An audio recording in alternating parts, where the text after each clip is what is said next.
নমস্কার বন্ধুরা, আমি শুক্লা। আমার রান্নাঘরে আপনাদের সবাইকে স্বাগত। আজ একটা খুবই সাধারণ রেসিপি আপনাদের সাথে শেয়ার করছি।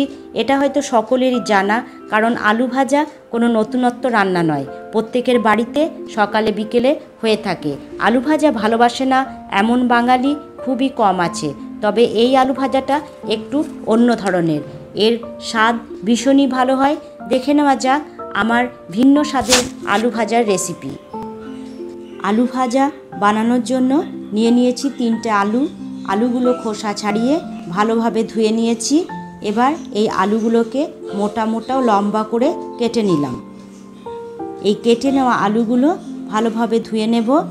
আলু কেটে নিয়ে জল দিয়ে ভালোভাবে ধোয়া দরকার, কারণ আলুর মধ্যে স্টার্চ আছে, সেই স্টার্চ থাকলে আলু ভেঙে যাবে।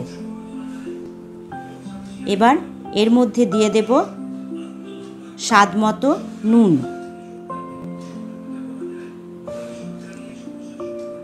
ও হাফ চামচ হলুদ গুঁড়ো।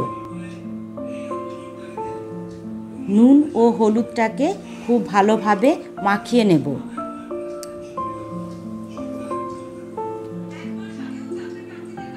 কড়াইতে দিয়ে দেব 2 চামচ তেল। খুব বেশি পরিমাণ তেল দেবার দরকার নেই। তেলটা খুব ভালোভাবে হাই ফ্লেমে গরম করে নিতে হবে। তেল ভালোভাবে গরম হয়ে গেলে এর মধ্যে দিয়ে দেব 2টো শুকনো লঙ্কা ও হাফ চামচ কালো জিরে। 30 থেকে 40 সেকেন্ড ফোড়নটা ভেজে নেব। ভাজার পর দিয়ে দিলাম নুন হলুদ মাখানো আলু। এবার হাই ফ্লেমে মিনিট 2-3 সময় ধরে আলুগুলোকে ভালো করে ভেজে নেব।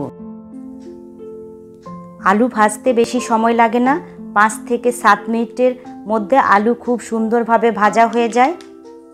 গ্যাসের ফ্লেমটাকে লোতে করে ঢাকা দিয়ে আরও 2 থেকে 3 মিনিট রেখে দিচ্ছি, যাতে আলুটা ভালোভাবে সেদ্ধ হয়ে যায়। 3 মিনিট পর ঢাকা খুলে দেখে নেব আলুগুলো সেদ্ধ হয়েছে কিনা।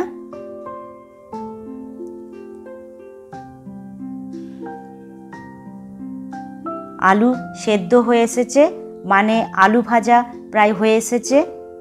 এরপর আমি এর মধ্যে দিয়ে দেব 2টো চেরা কাঁচা লঙ্কা। গ্যাসের ফ্লেমটা আবারও হাইতে করে দিয়েছি। একটু কাঁচা লঙ্কার সাথে ভেজে নিচ্ছি। তারপর এর মধ্যে দিয়ে দিচ্ছি 1 চামচ পোস্তর দানা। এই পোস্ত দিয়ে যদি আলু ভাজা হয় তাহলে স্বাদটা ভীষণই ভালো হয়, একদম অন্যরকম খেতে লাগে। আর যে এক্সট্রা অল্প কিছু তেল রয়ে গেছে সেটা একদম টেনে যায়। পোস্তটা দিয়ে হাই ফ্লেমে আবারও একবার ভেজে নেব, যাতে পোস্তটা একটু মুচমুচে হয়ে যায়। প্রত্যেকটা আলুর গায়ে পোস্ত খুব ভালো মতন মেখে গেছে। গ্যাসের ফ্লেমটা বন্ধ করে দিচ্ছি। আমাদের আলু ভাজা একদম তৈরি।